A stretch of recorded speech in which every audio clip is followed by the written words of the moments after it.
You've heard about the chains, you've seen the whips, but what if the real weapon of slavery wasn't the lash, but the mind? Imagine a world where control didn't end with bruises or blood.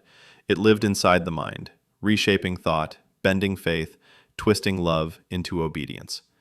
This wasn't chaos, it was precision. A dark, cold machinery, built to master not only labor, but the human soul. Listen closely. You can almost hear it, dripping water in an empty corridor, echoing footsteps pacing across an old wooden floor. A faint breath, trembling. Somewhere in the dark, a whisper says, "Be still. Don't speak. Don't dream." This is the story they never wanted you to hear. The disturbing, invisible power structures that ruled millions of lives, generation after generation. Not just through violence, but through something far more sinister. A psychological empire designed to destroy hope itself. Because slavery wasn't just a system of labor, it was an empire of the mind. It created a world where silence became survival, and survival became submission. A world where the enslaved were taught that their suffering was destiny, and their masters divine. Now picture the old plantation. Its white columns gleam under the southern sun, elegant, perfect, deceiving. To outsiders, it looks like civilization. But behind the manicured gardens and hymns of grace lies a secret dictatorship, a kingdom built on fear and performance, where every gesture, every smile, every word was calculated. The illusion was everything. Planters called themselves gentlemen, noble, Christian, enlightened. They built libraries filled with philosophy, quoted scripture before dinner, and commissioned portraits to immortalize their civility. Yet, behind those painted eyes lived men and women who orchestrated cruelty like conductors of an orchestra. Quiet, deliberate, methodical. Each plantation was a micro-kingdom, each master a king, and every enslaved soul beneath them, a pawn in a game that was never meant to end. This wasn't merely oppression, it was architecture, a structure built from law, language, and theology. At the top of this pyramid stood the wealthy elite, the planters and politicians who wrote the rules. Beneath them, overseers, poor white men weaponized by the system, finding their mistress's token gift, all designed to confuse loyalty with safety. Every moment of compassion was laced with poison, teaching the enslaved that obedience was love and resistance was sin.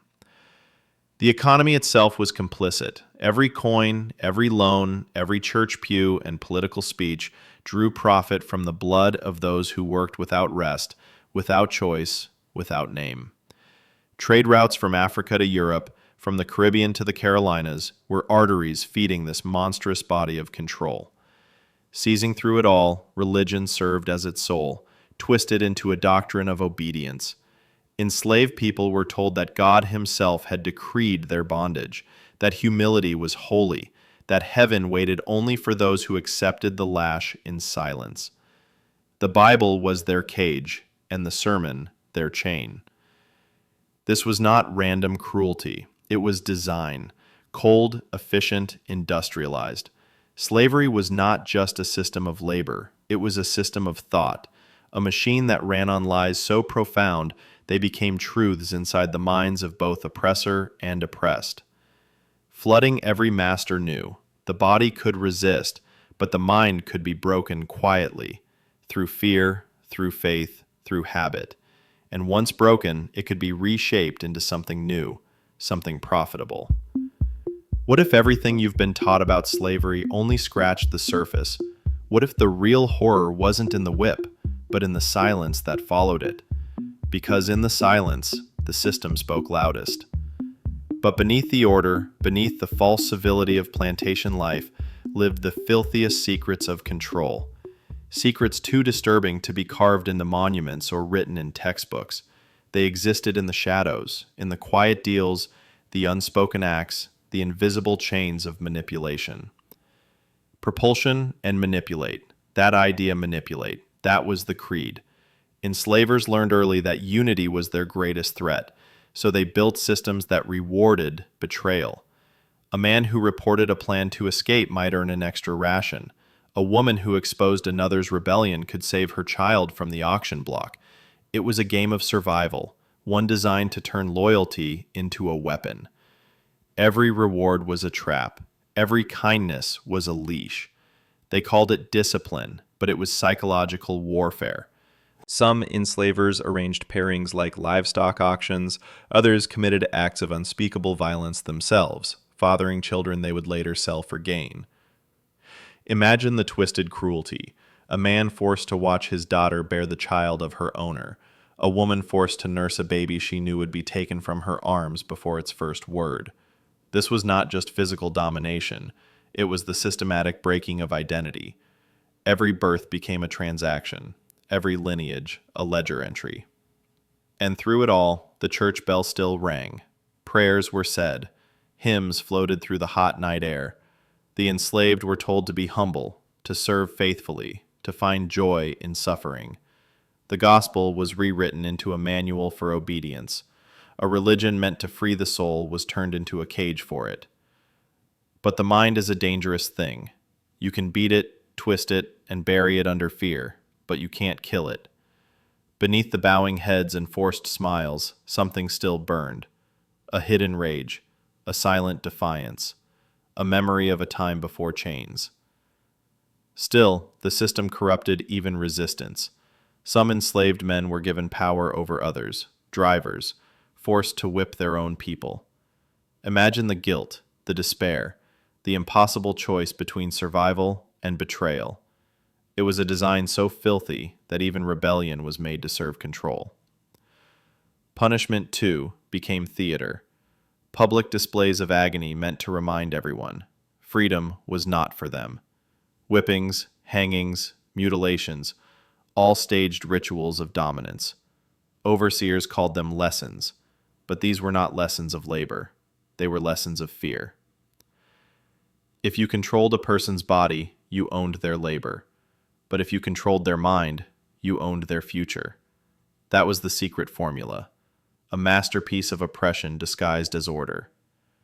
And the effects ran deep. Generations were taught to equate silence with safety, to see defiance as doom. Freedom, to many, became something dangerous, a word whispered like a curse.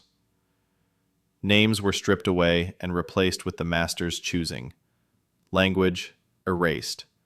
Memory rewritten. Whole histories vanished, leaving only fragments whispered in songs, in stories told in the dark.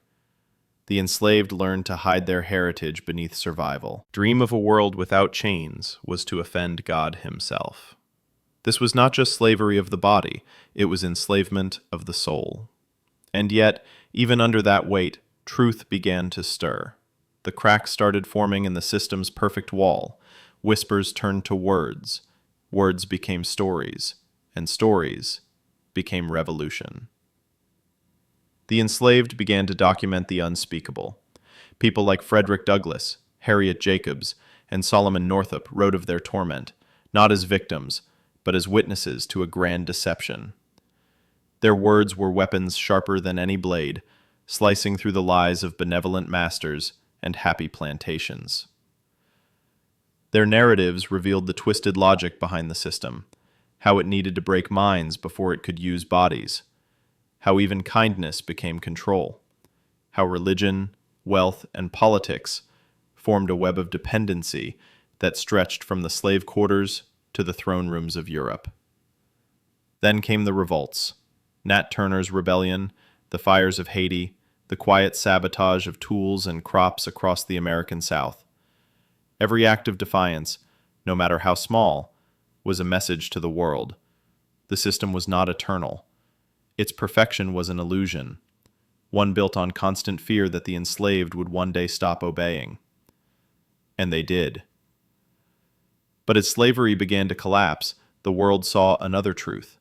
This wasn't a Southern sickness. It was a global addiction. Northern banks financed it. British mills relied on it. Churches blessed it. Politicians defended it. It wasn't the disease of a few cruel men. It was the bloodstream of an entire civilization. When the system fell, its blueprints remained. Its logic of hierarchy, of control, of superiority, survived, just wearing new clothes. The chains were melted, but the machinery remained humming beneath society's surface. Because even after freedom was declared, a darker question lingered in the air. What happens when you free a body, but never free a mind?